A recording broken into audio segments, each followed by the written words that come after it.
পড়ে পড়তে যাবি, ঠিক আছে?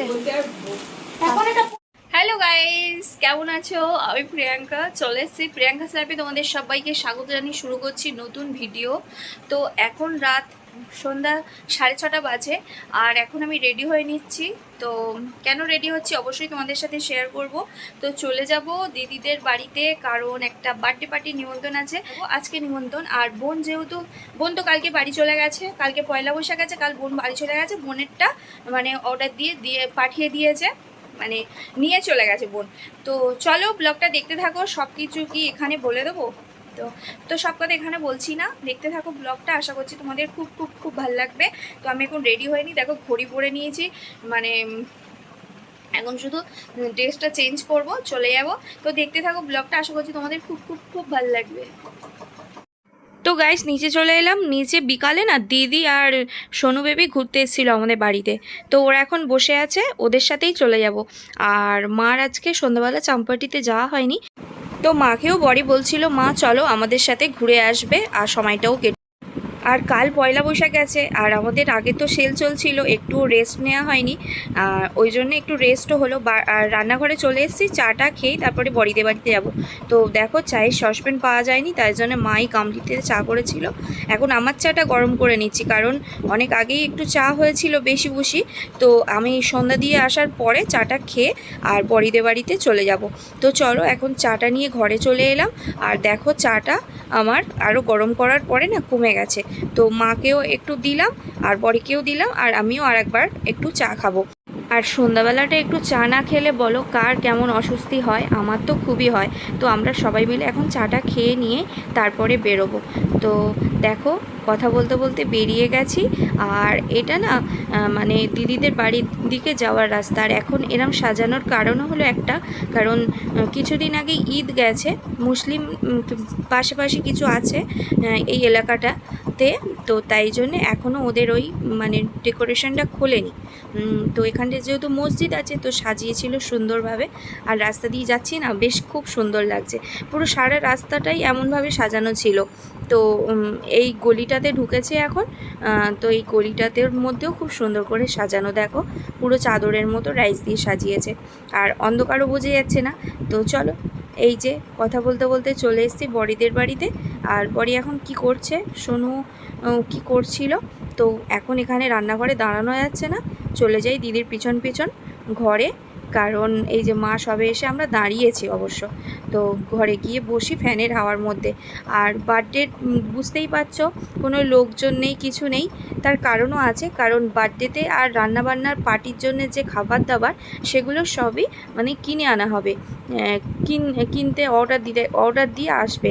তো এই গরমের মধ্যে আর কোনো চাপ নেই। তো আমরাও এসেছি একটু গল্প করি। আর গিফটটা দেখো এনেছি, কারণ গিফট না দিলে বাচ্চা মানুষ, তার তো মনটা খারাপ হয়ে যায়। আর বোনকে কালকে দিয়ে দিয়েছিল বললামই তোমাদের, কারণ বোন বাড়ি চলে গেছে। আর এদিকে দিদি করলো দেখো একটু পাঁপড় ভেজে নিয়ে এসছে, আর ভুনটুলুকে নিয়ে এসছে। এই যে গরমের মধ্যে অতিষ্ঠ হয়ে যাচ্ছে। আর একটু মুড়ি দিয়েছে, কারণ দিদি বলছে যে একটু মুড়ি টুড়ি খা। আর খিদেও পেয়েছিল সন্ধ্যাবেলা, বাড়ি থেকে তো চা খেয়ে এসছি। তো চা মুড়ি খাওয়ার পরে বুঝতেই পারছো ফের আর এক রাউন্ড চা খাবো। তো চলো ভুনটুলুর সাথে একটু খেলাধুলো করি, ওর গরমে আর পাচ্ছে না বেচারি। তো এখন এই যে এখানেও দিদি ওকে শুইয়ে দিচ্ছে। আর এত বদমাস আর এত হাসে না পুচকুটা, দেখো এই যে ও বাবা কি খেলুদেলু করে। আর ওর বয়স মাত্র এই 8 মাস, তার মধ্যেই ও এত হাসে।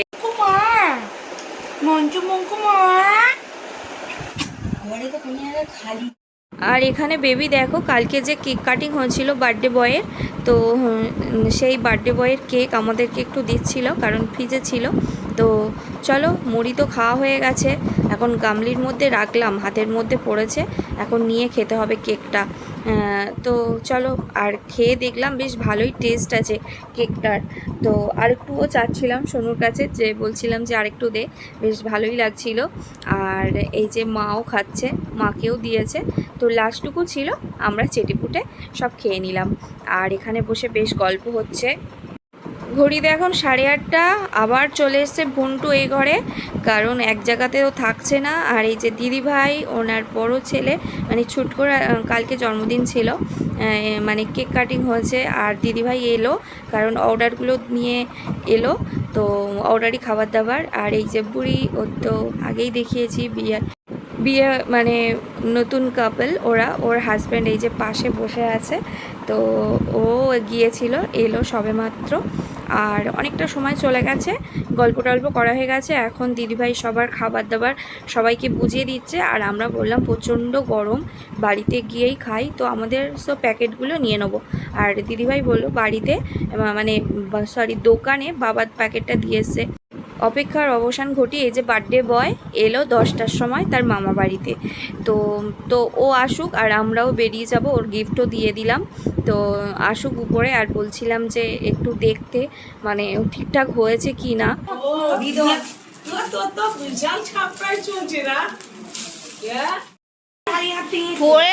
পরে পড়তে যাবি, ঠিক আছে?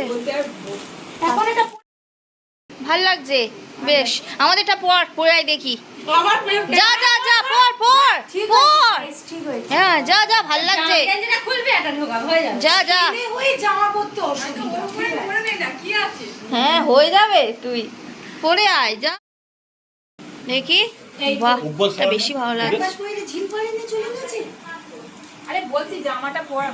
Good, bye bye, happy birthday বিলেট।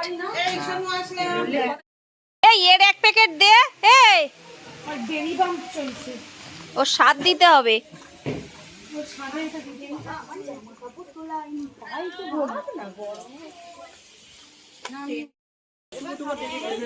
Guys bye bye,